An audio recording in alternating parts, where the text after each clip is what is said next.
Hey everyone, how are you? My name's Sean. Today I'm going to be starting a new project. I'm building a side project. It's something I've been thinking about for quite a while now. It's essentially a fashion style marketplace, primarily targeting people in tech who want to be more stylish or fashionable without having to follow fashion trends and stuff like that.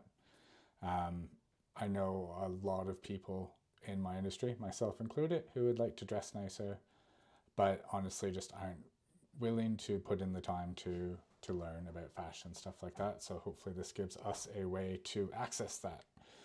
I'm going to be building it using Elixir as a programming language, Phoenix for the framework, Ash for the data framework. There'll be Liveview for the interfaces as well. Um,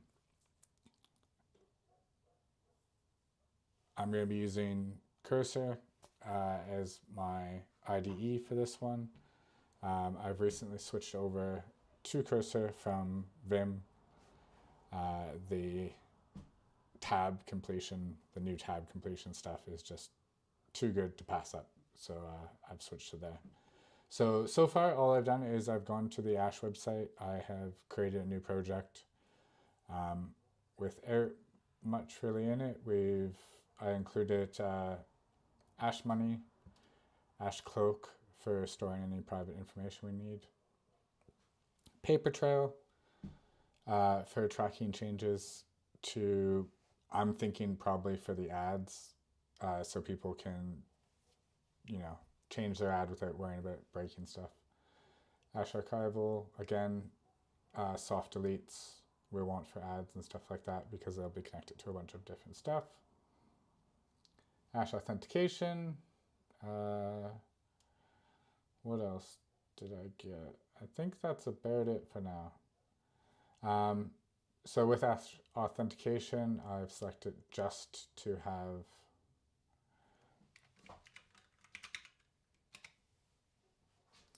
magic link sign-ins for now.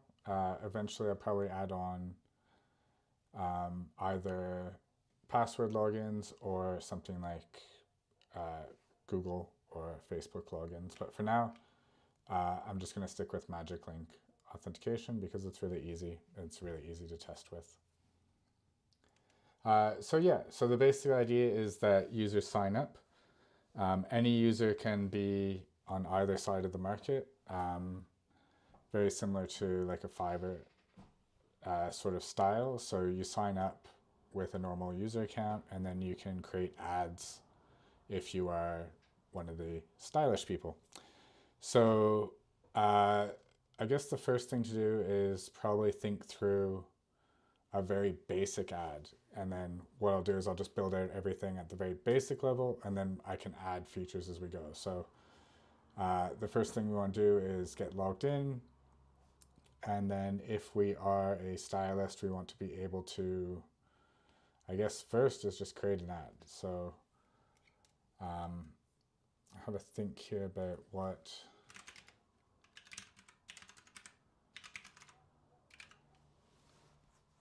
an ad's going to involve for me. So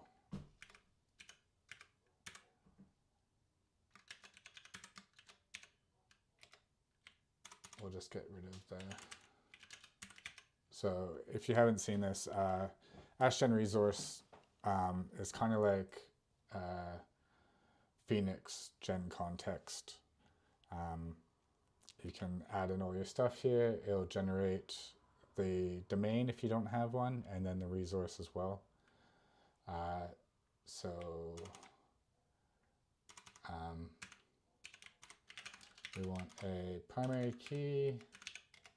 We want timestamps, default actions. I'm just going to make everything a default action for the time being.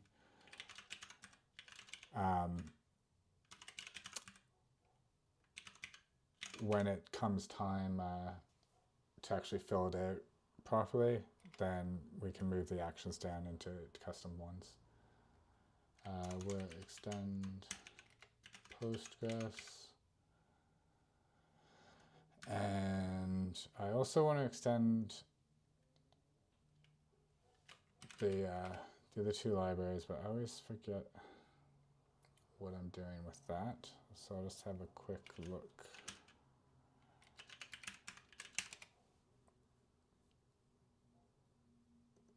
On what I need to add to the resource for archival. So ash archival resource, and I'm just gonna try and see if that works. If that fails, then I can go back and just fix it. But for now, let me just check something here.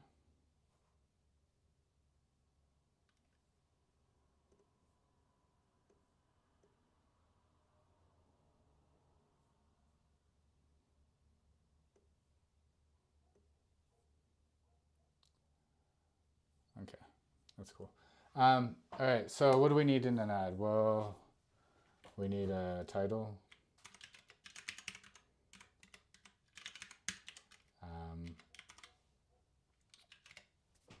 We need a description.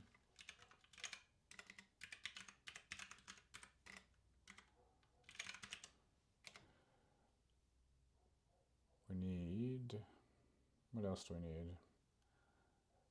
Categories and stuff like that. I'll be putting as other tables, and then we'll have like a many-to-many sort of situation, so I'm not going to add that there. Title description. We'll need like a price, but I'm going to put that under, again, another table because I'm going to separate it out into different services. So yeah, and then we need a relationship. Belongs to a user. .accounts.user. And let's see if we get an error here from my Ash paper trail things. I think I did the wrong one. Yeah, see. Very handy because I can just go back now and fix the ones that I got wrong. So Ash archival, did I get that right?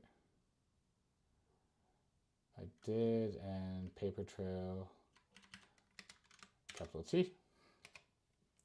So this is a very, very basic resource. Doesn't have much in it, but it allows me to start building out the flow of the site. And then as I'm doing that, I'll of course discover different features. As I mentioned, I've thought a lot about this, so things like services and stuff I'm going to be keeping separate. So as you can see over on the right here, it's created us a domain for ads with the one resource in it. It's updated our config to include our new domain inside of it, and it has created our resource. So let's go to ads, and I'm just going to do extensions. We want Ash Phoenix in here. Don't need that. And Ash Phoenix is going to make it a lot easier to create forms to use with this one. So I always add it in straight away. And then we'll go to the actual ad itself, and we'll just clean up this stuff. So that stuff looks fine. Title. We don't want them to have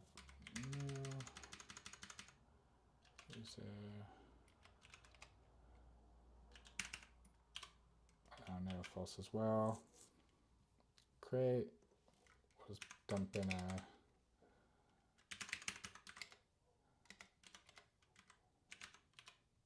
title description. We also need the user ID. Don't need it for update. Yeah, and then I'll go back to here and I'll just create define, create ad.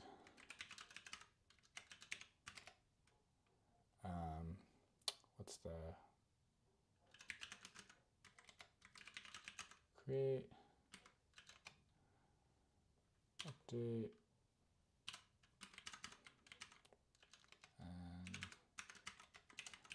get ad by ID, read get by ID, and list ads.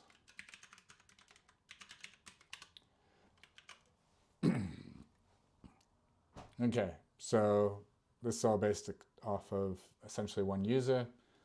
These are the basic CRUD sort of functions that we're going to have. And we have our two extensions. Gets off. Just going to have a quick look here for adding a policy. So I'm, as you can probably tell, pretty new to Ash. Like I've been using it for a while, but I'm still learning a lot of parts of this. So I have to reference the documentation quite a bit.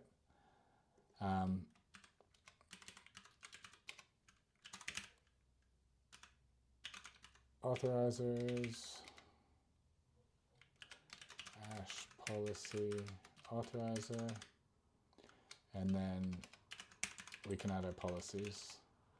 So I want a policy on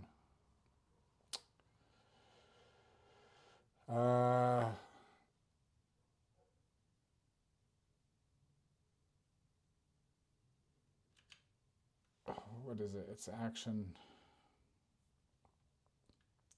type, no.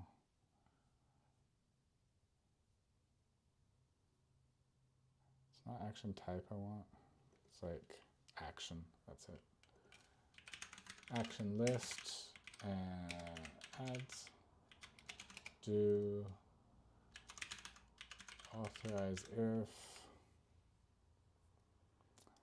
and relating to actor user.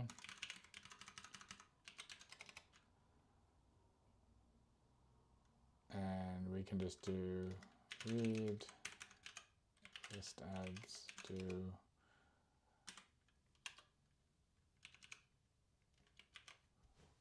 that. We don't actually need to do the filter in here because our policy will take care of that for us.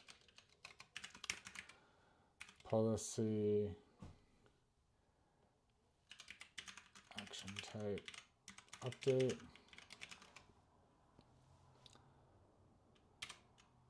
There we go.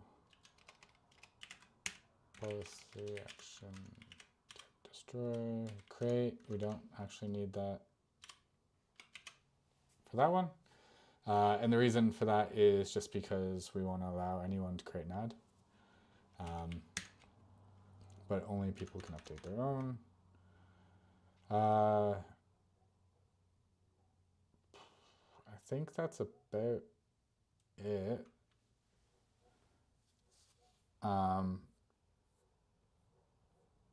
So for standard read actions,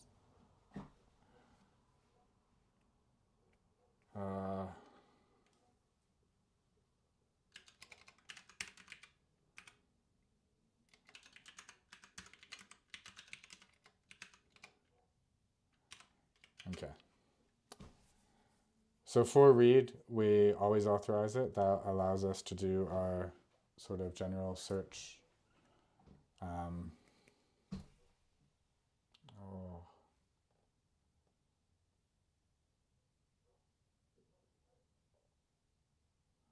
So I'm just thinking now, like, this is way premature, but like for listing ads for a user to see their own ads versus listing ads.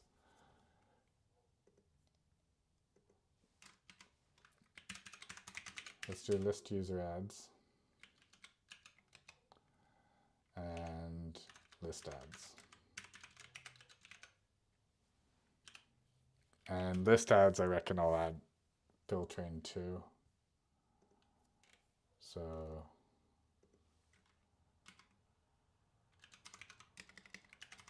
list user ads.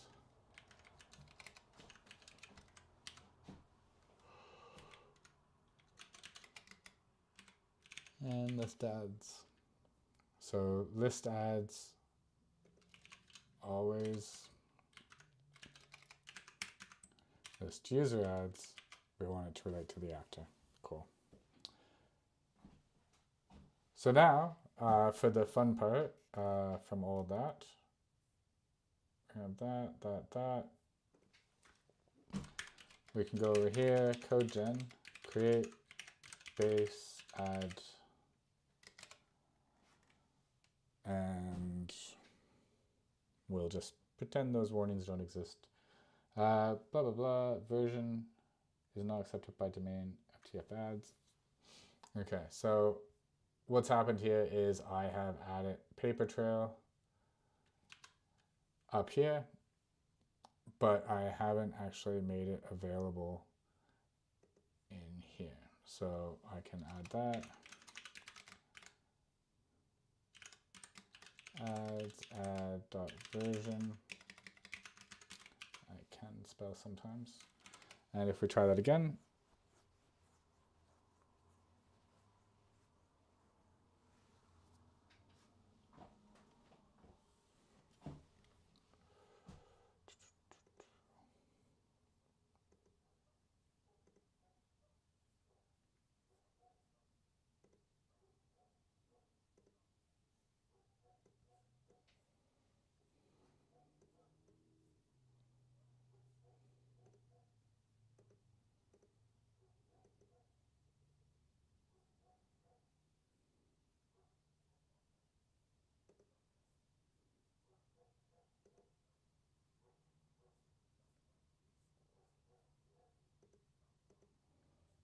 okay.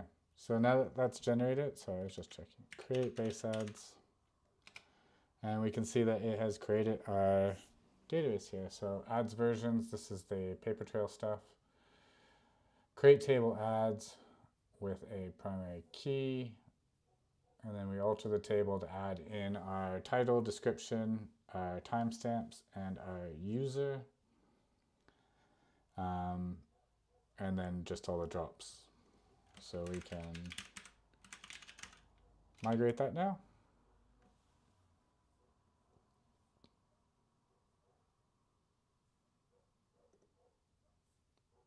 And we have our table. So I'm just going to stop there. I'm just going to do quick little streams just as I'm going along. I don't think I'm going to stream this whole thing. I think I will probably record it all though, just for personal use, and I might edit it into videos as I go along, but we'll see how I go. I'm just trying to gradually get back into streaming again after quite a long break. So thank you for watching.